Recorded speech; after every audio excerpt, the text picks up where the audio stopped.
안녕하세요. 오늘도 사연 살롱을 찾아주셔서 감사합니다. 서울에 사는 60대 아줌마예요. 저는 인생의 3분의 1을 삼식이 밥 먹이느라 허비했어요. 제 남편이 지난 37년 동안 단 하루도 안 빠지고 아침, 점심, 저녁 하루 3끼를 집에서 먹었거든요. 자기 밥만 챙겨 먹었으면 말도 안 해요.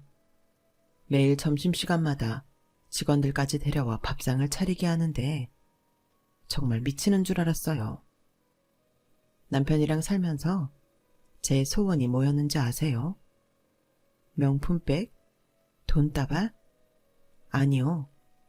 저는 그저 단 하루라도 남이 해주는 밥 먹어가며 마음 편히 쉬어보는 거였어요.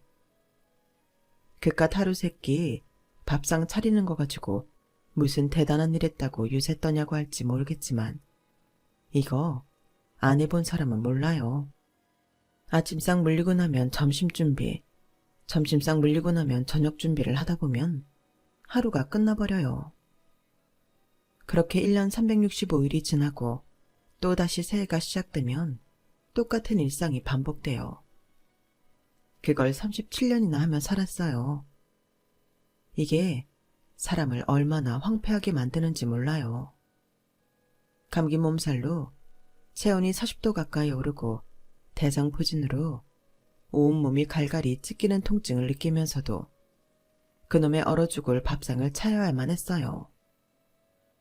한 번은 빙판길에 넘어져 한쪽 팔에 금이 갔는데도 남편이 점심때 직원들을 데리고 집에 온 거예요. 그래놓곤 깁스를 한 제게 뭐라고 했는지 아세요? 팔이 불편하니까 오늘은 그냥 간단하게 잔치국수나 말아줘. 그러게 살림하는 여자가 팔을 다치면 어떡해? 밖에서 힘들게 일하는 사람 끼니도 제대로 못 챙겨서야 되겠냐고. 뭐해? 빨리 밥 안 차리고. 이게 다친 사람한테 일 시키며 할 소린가요? 남편이 비가 오나 눈이 오나 직원들을 집에 데려와 점심을 먹인 이유는 하나였어요. 점심 식대를 아끼기 위해서였죠. 남편은 동네에서 간판집을 운영하고 있었는데 직원 월급을 적게 주는 대신 점심을 제공하고 있었거든요. 처음 가게를 시작했을 때만 해도 제가 점심때마다 가게에 나가서 브루스타에 찌개를 끓여 직원들 점심을 먹이곤 했어요. 그러다 시아버지 병수발을 하게 되면서 집을 비울 수 없게 되자 남편이 직원들을 데리고 점심때마다 집으로 오게 되었죠. 시부모 간병에 직원들 점심까지 해먹이다니 지금 생각해도 이가 갈리네요. 지금이야 이런 것도 이혼 사유가 되겠지만 제 나이 또래 사람들은 그저 받아들이고 살았어요. 살림에 도움이 된다면 내 몸이 좀 힘든 게 대수냐 생각했으니까요. 하지만 이놈의 영감탱이가 급기야 제 인내심을 박살내더라고요. 다른 것도 아니고 내 부모 장례식에서까지 못돼 처먹은 짓거리를 하길래 이젠 더는 못 참겠다 싶어서 이혼을 선택했습니다. 막상 이혼을 결심하고 보니 그동안 왜 참고 살았나 후회가 되더라고요. 그래서 이혼할 때 하더라도 그가 남편놈한테 착취당한 내 인생을 보상받고 싶었어요. 그래서 환갑을 바라보는 나이에 묵은 복수를 시원하게 해치웠습니다. 사실 저는 남편과 결혼할 생각이 없었어요. 제가 마음에 둔 사람은 따로 있었거든요. 그 사람은 어릴 때부터 한 동네에서 나고 자란 동네 오빠였어요. 예전엔 명문 고등학교는 시험을 봐서 들어가곤 했는데 그중 경기고등학교는 수재들만 가는 학교로 유명했어요. 오빠는 경기고를 나와 서울대 법학과에 들어간 수재였어요. 집안 형편이 어려워서 참고서도 제대로 못 써보던 처지였지만 가정교사를 둔 부잣집 아들도 못하는 걸 해내고야 말았어요. 당시만 해도 개천에서 용이 나던 시절이었기 때문에 오빠네 부모님은 오빠가 서울대 법대에 합격하자마자 복권에 당첨된 사람들처럼 만세를 불렀어요. 평소 가난한 형편 때문에 목소리도 제대로 못 내던 오빠네 부모님은 하루아침에 목에 힘을 잔뜩 주고 큰소리 떵떵 치며 다니게 되었어요. 내 아들이 말야, 대한민국에서 제일로 공부 잘한다는 사람들만 들어가는 서울대 법대에 다닌단 말이야. 판사, 검사, 못해도 변호사는 따놓은 당상이라고. 못 산다고 무시하던 놈들 이제 하나도 안 무섭다고. 내 아들 판검사 되는 날이 니들이 내 앞에서 무릎 꿇게 될 줄 알란 말이다. 혹여 동네 사람들과 싸움이라도 붙으면 늘 잘난 아들을 불러와 의기양양하게 굴곤 하실 정도였어요. 잘난 아들을 둔 부모의 특권을 제대로 누리신 거죠. 정작 오빠는 아나무인처럼 행동하는 부모님 때문에 고개를 들지 못하는데도 말이에요. 그런 오빠네 부모님을 보고 동네 사람들은 손가락질도 많이 했지만 그럼에도 전처럼 무시하지는 못했어요. 지금이야 서울대 나오고도 백수로 사는 사람이 허다하지만 그때만 해도 서울대를 나오면 일단 보장되던 시절이었으니까요. 그러니 동네 사람들도 오빠네 부모님한테 불만이 많았음에도 어지간한 건 참고 넘어가는 분위기일 수밖에요. 오빠의 서울대 입학을 오빠네 식구들만큼이나 반겼던 건 바로 저였어요. 우리는 부모님들 몰래 고등학생 때부터 편지로 은밀히 마음을 주고받던 사이였거든요. 그러다 제가 고등학교를 졸업하고부터 본격적으로 사귀기 시작했어요. 상고를 졸업하고 무역회사 경리과에서 일하던 저는 가난한 고학생 남자친구를 먹여 살리다시피 했어요. 데이트 비용은 물론 오빠 책값까지 부담하며 연애를 했으니까요. 그래도 그때는 아깝다는 생각이 안 들었어요. 돈을 버는 사람이 나니까 당연히 내가 돈을 쓰는 게 맞다고 생각했어요. 비록 나는 대학 문턱에도 못 가본 상고 출신이었지만 내 남자친구는 우리나라 최고 명문대인 서울대생이라는 사실에 어깨에 힘이 들어가기도 했고요. 하지만 좋은 시간도 얼마 가지 않았어요. 우리는 연애를 시작한 지 얼마 되지 않아 떨어져 지내게 되었거든요. 오빠가 군입대를 하게 된 거예요.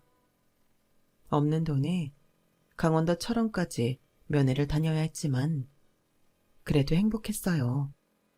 지금이야 도로도 깨끗하게 깔리고 차편도 다양하지만 그때는 도로가 말도 못하게 엉망인데다 차편도 얼마 되지 않아서 면회 한번 다녀오려면 시간과 돈이 엄청 들어갔는데도 말이죠.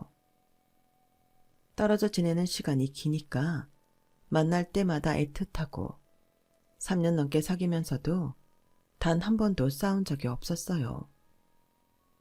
사실 그때 저는 내심 오빠와 결혼 생각까지 하고 있었어요.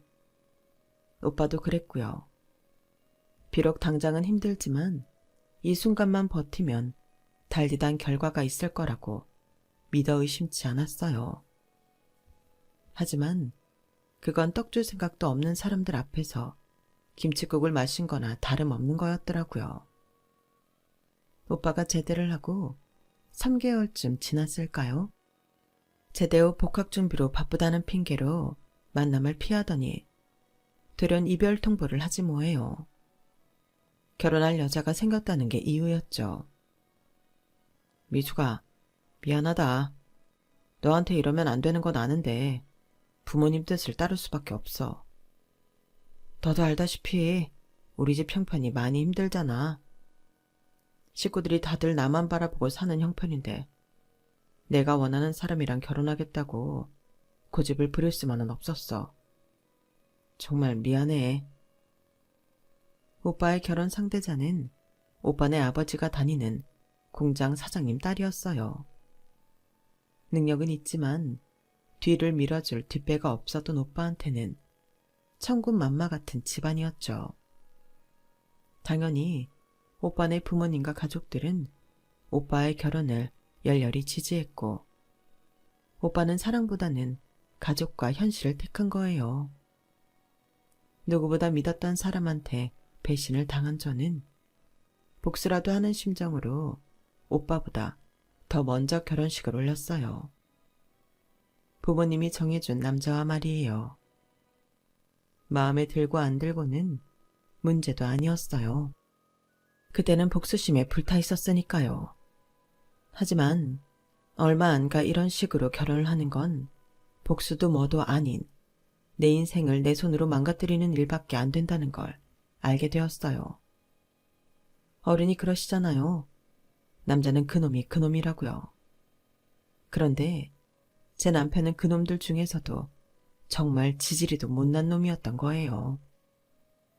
신혼 초부터 남편은 제 가계부를 검사하면서 콩나물값 100원어치까지도 따지고 들기 시작했거든요. 그때부터였어요. 제가 설거지를 하고 있으면 등 뒤에 와서 수저세 많이 나온다고 잔소리를 해대고, 제가 밥 한 공기 다 먹으면 밥 많이 먹는다고 트집을 잡는 사람이었어요. 하는 일도 없는 사람이 무슨 밥을 그렇게 많이 먹어? 아니, 친정에서 못 먹고 살았어? 다 참, 누가 보면 마누라가 아니라 씨름 선수랑 같이 사는 줄 알겠네.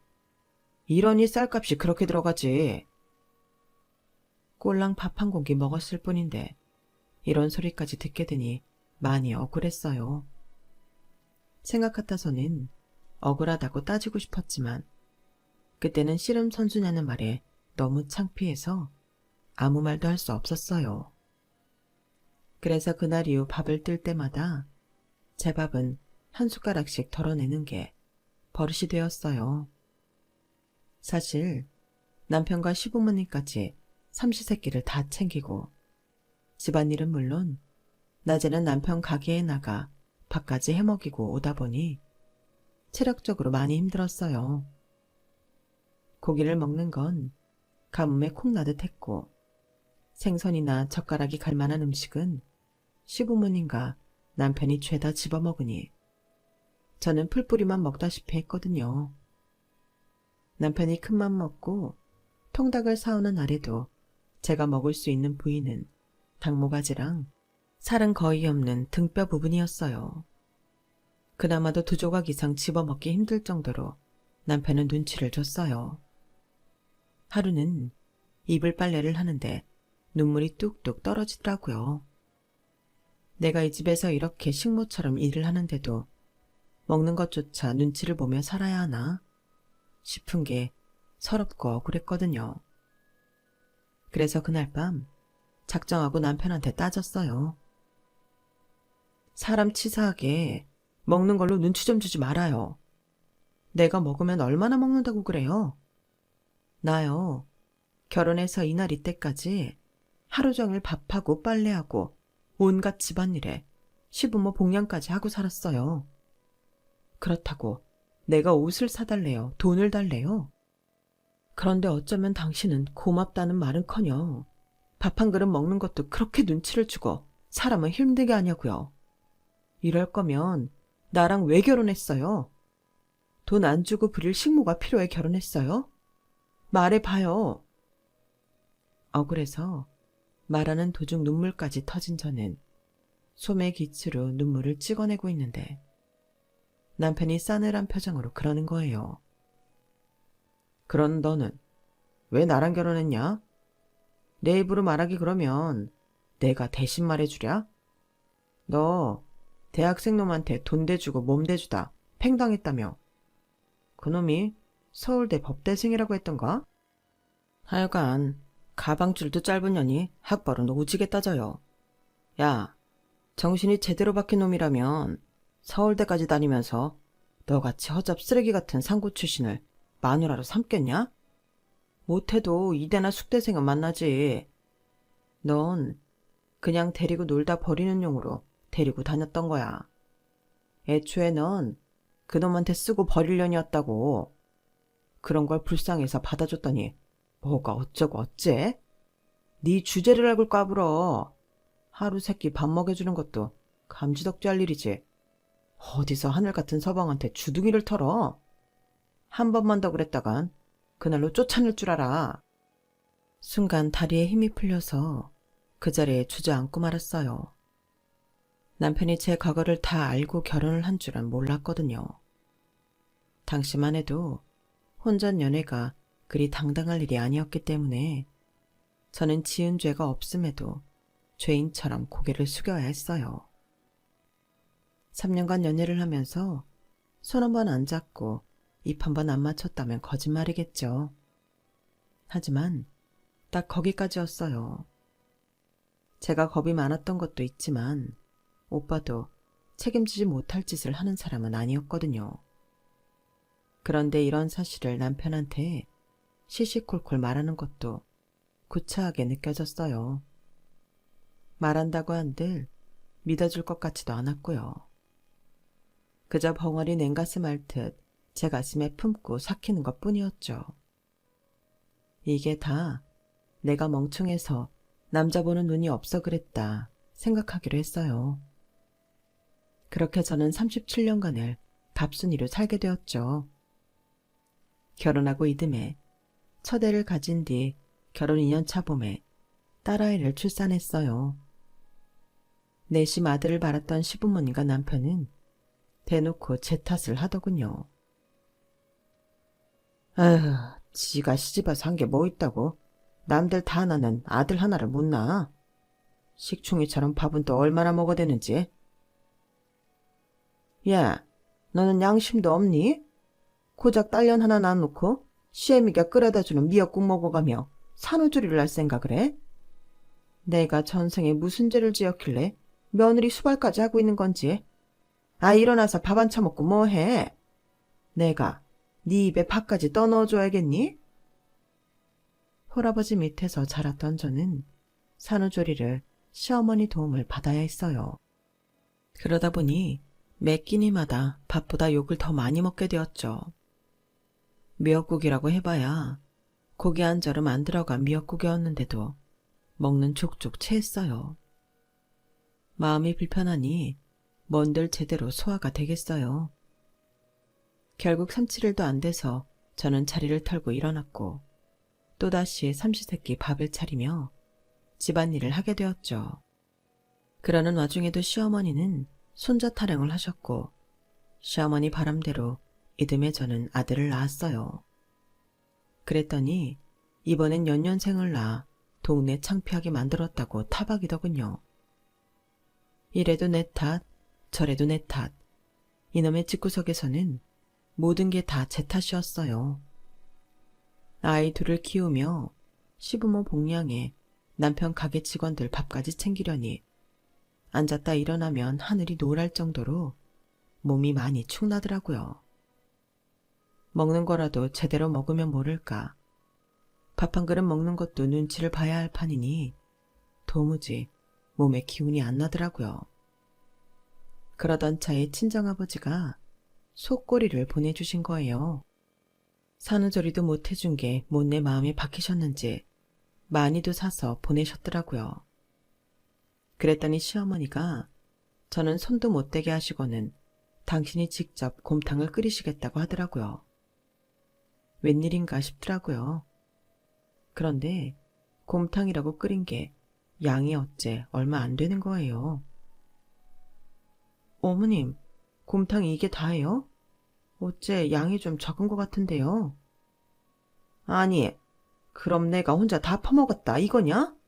아이고, 이젠 시어미를 도둑년 취급을 하네?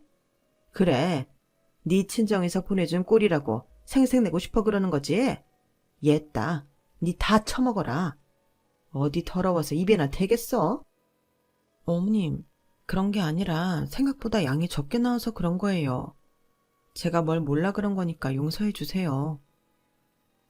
말은 그렇게 했지만 아무리 생각해도 이상했어요. 분명 어젯밤에 아궁이에 곰탕을 올릴 때만 해도 큰 솥에 한가득이었거든요.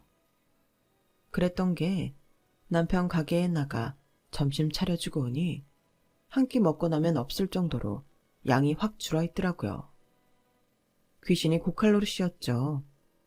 그런데 알고 보니 제가 집을 비운 사이 시어머니가 곰탕을 퍼서 신우이한테 갖다 준 거더라고요. 당신 딸 고생한다고 그런 모양인데 그 마음이야 이해를 하지만 저는 무슨 죄냐고요. 정작 제 친정아버지가 사다 주신 속꼬리로 끓인 곰탕을 저는 제 탕도 아닌 삼탕 때 겨우 한 그릇 먹을 수 있었거든요. 자기 딸이 귀하면 남의 딸도 귀한 법인데 어쩜 우리나라 시어머니들은 그 당연한 이치를 모르는 건지. 제게는 세상 누구보다 야박하게 굴던 시어머니는 저희 큰애가 중학교 2학년 때 세상을 떠나셨어요. 한동안 소화가 안 된다고 활명수를 끼고 사시더니 하루는 피를 토하고 쓰러지셔서 병원에 실려가셨는데 그날 밤 세상을 떠나시고 말았죠. 병명은 대장암이었어요. 병원에 가시자고 그렇게 말씀을 드려도 당신 병은 당신이 잘 안다시며 한사코 거절을 하시더니 그렇게 된 거였죠. 시어머니가 돌아가신 이후로는 그나마 부엌 살림은 제 뜻대로 할 수 있었어요. 물론 여전히 남편이 가계부를 검사하고 트집을 잡아댔지만 이제는 한 귀로 듣고 한 귀로 흘리는 건 일도 아니게 되었죠. 애 둘 낳고 시집살이까지 하며 20년 가까이 살았는데 뭐가 그렇게 무섭겠어요. 그저 남편놈 행동을 보면서 속으로 똥이 무서워서 피하냐? 더러워서 피하지. 이런 심정으로 살고 있었으니까요. 짠돌이 남편 때문에 아이들 학원도 제대로 못 보냈지만 그래도 타고난 머리가 좋은 건지 공부 욕심이 많아 그런 건지 딸아이는 명문대에 턱하니 붙었어요. 딸아이 입학식 때 오랜만에 서울대 교장을 다시 걷게 된 저는 감회가 새롭더라고요. 오래전 동네 오빠를 만나러 수도 없이 드나들던 교장이었는데 이제는 내 딸이 이곳에서 공부를 한다고 생각하니 기분이 묘하더라고요. 그래서 잠시 생각에 잠겼더랬는데 남편이 대뜸 그러더라고요. 왜? 서울대 오니까 너 버리고 장가간 옛 남자 생각이 나냐? 정신 차려 이 여편네야. 어떻게 된 게 세월에 질러도 지 주제 파악을 못하냐? 아무리 좋은 풍경과 마주해도 곁에 이 인간이 있으면 순식간에 똥꾸렁내 나는 똥간으로 변한다는 걸 새삼 느꼈네요. 딸아이와 달리 공부에는 별 소질이 없던 아들 녀석은 헤어 디자이너가 되겠다고 이듬해 미용 전문학교에 들어갔어요. 그것 때문에 아들 녀석은 제 아빠와 거의 1년을 말도 안 섞고 지냈어요. 그리고 1년 뒤 아들은 미용 전문대에 합격을 했어요. 합격증을 들고 온 아들 앞에서 남편은 욕설을 퍼부었어요. 이런 미친놈, 사내 새끼가 뭐 할 게 없어서 미용사를 해? 그럴 거면 차라리 가게에 나와서 이 애비 일이나 도와. 휴가라 돈 벌어서 삼시세끼 먹이고 입혀 키워줬더니 애비 가슴에 못을 박아? 에이 정신머리 없는 놈 같으니라고. 여보, 그러지 말고 지 하겠다는 걸 하게 해줘요. 요즘엔 남자 미용사들이 인기도 좋고 돈도 많이 벌어요. 우리 승환이 지 밥벌이 충분히 하고 사려니까 하고 싶다는 거 하게 하자고요. 우리가 대신 애 인생 살아줄 거 아니잖아요. 네가 이러니까 애 새끼들이 이 애비 말을 귓등으로도 안 듣는 거야. 가장이 안 된다고 하면 애미 니부터 순순히 내 말을 따라야지. 네가 이 지랄을 하고 나오니까 애 새끼들도 날 무시하잖아. 승환이 너 잘 들어. 네 멋대로 들어간 학교니까 네 손으로 벌어서 다녀. 난 눈에 흙이 들어가도 네 학비는 못 대주니까 그렇게 하려고. 너도 잘 들어. 내가 벌어다 준 생활비에서 한 푼이라도 저 자식한테 줬다간 너도 내 집에서 쫓겨날 줄 알아. 알았어요. 당신 돈에 손 하나 안 댈 테니까 걱정하지 말아요. 부모가 돼서는 자식 꿈을 응원하지는 못할 망정 싹부터 꺾으려드는 남편이 정말 한심했어요. 그래도 당장 아이 입학금이 필요했던 저는 어떻게든 돈을 마련해야 했어요. 이럴 때 비빌구석은 역시나 친정뿐이더라고요. 친정 아버지한테 찾아가 사정을 말씀드렸더니 아버지가 돈을 마련해 주셨어요. 이 돈은 어떻게든 꼭 갚겠다고 하자 한사코 거절하시더라고요.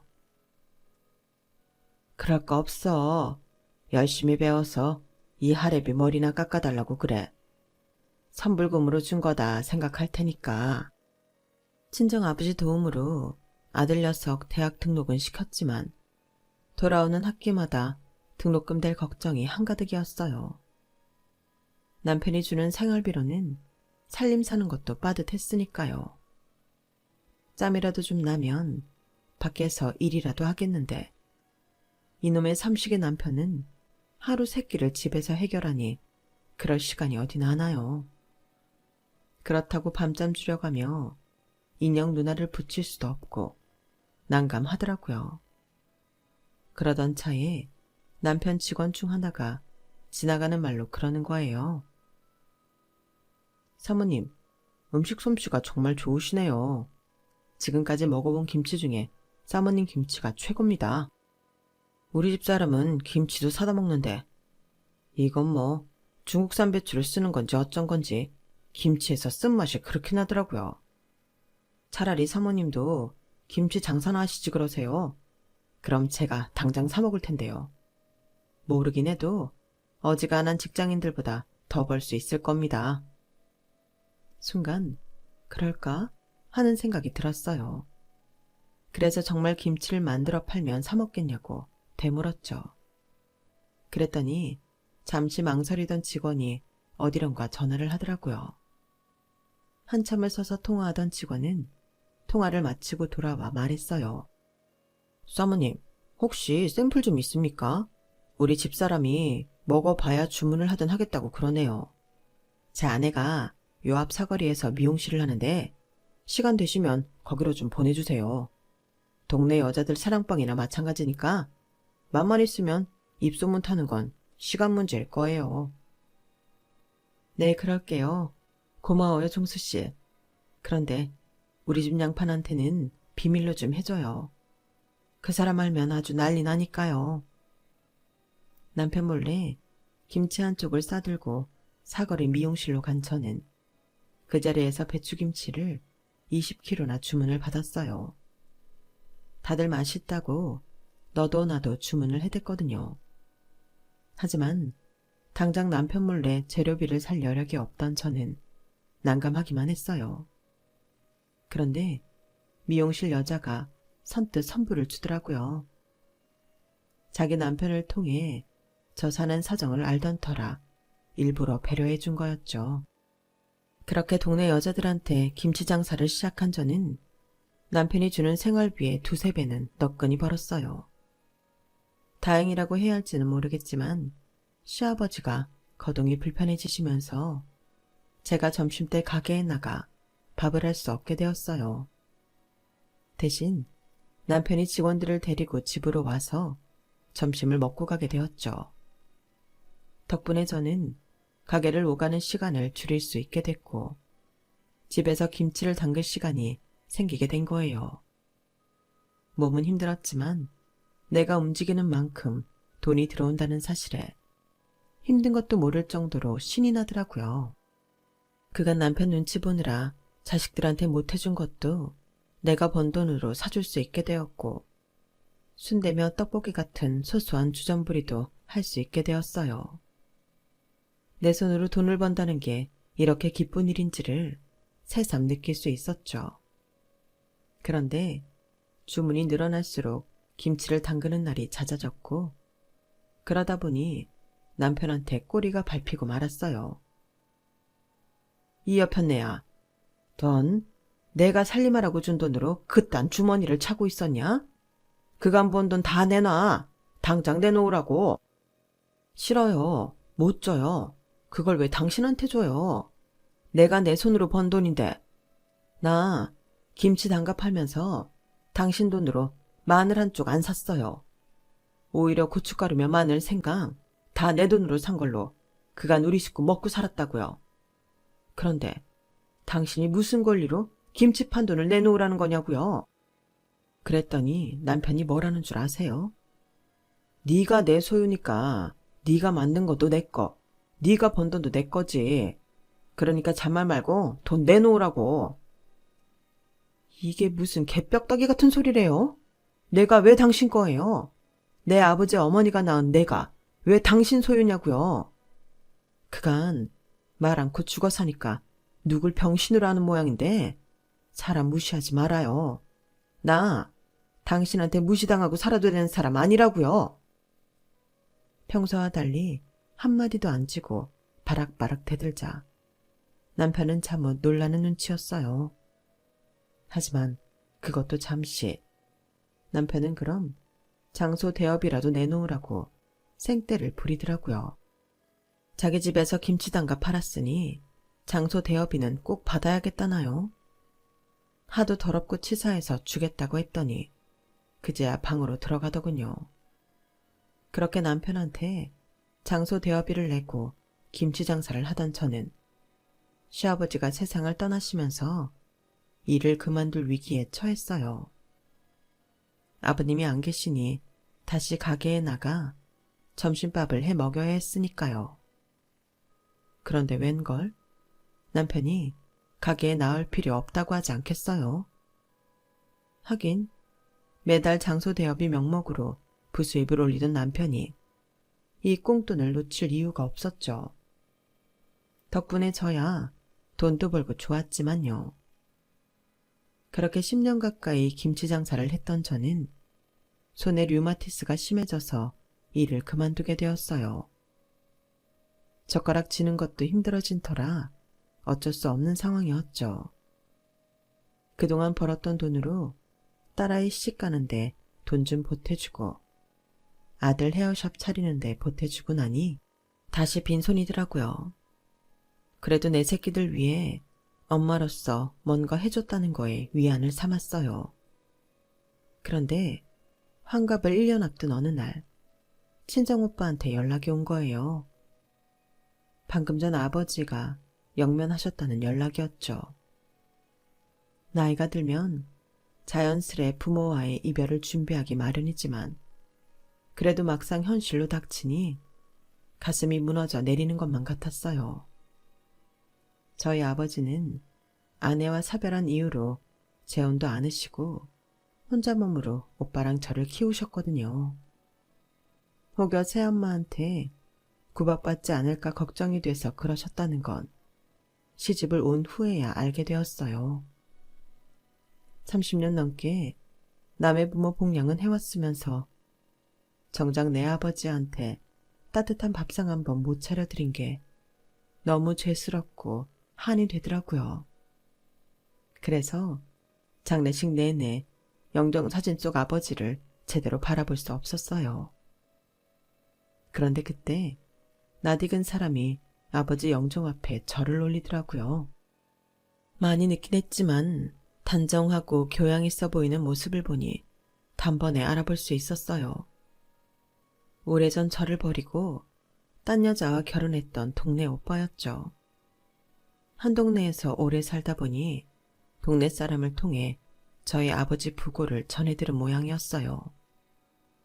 수십 년 만에 조화한 우리는 오래전 앙금은 온데간데 사라지고 그저 같이 늙어가는 60대 노인의 모습으로 마주할 수 있었어요.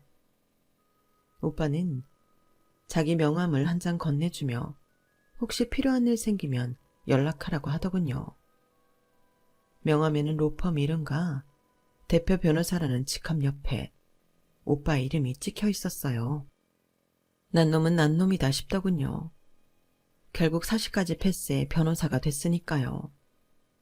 오빠가 돌아간 뒤 아들 녀석이 장례식장으로 왔어요. 외할아버지가 주신 돈으로 대학 입학을 할 수 있었던 아들 녀석은 입간 전에 할아버지 마지막 이발을 해드리겠다며 가위를 챙겨 들고 왔더라고요. 외손주 손에 마지막 이발을 하신 아버지는 고운 모습으로 입관을 하셨어요. 그런데 장인 부고를 듣고도 코빼기도 안 보이던 남편이 점심때가 돼서야 직원들을 데리고 장례식장을 찾았더라고요. 후딱 절을 하고는 한쪽에 자리를 잡고 앉아 마치 식당에 밥 먹으러 온 사람처럼 이것저것 주문을 해댔어요. 오히려 남편을 따라온 직원들이 안절부절 하는 모습이더라고요. 그랬더니 남편이 그러는 거예요. 왜 다들 이렇게 못 먹어? 내가 부조를 10만 원이나 했는데 뽕은 뽑고 가야지. 김씨, 육개장 한 그릇 더 먹어. 배가 불러야 일도 잘할 거 아니야. 상식아, 너 좋아하는 콜라 더 마셔라. 아예 갈 때 몇 개 들고 가. 매번 음료수 사달란 소리 하지 말고. 아줌마, 여기 머릿고기랑 잡채 좀 더 주세요.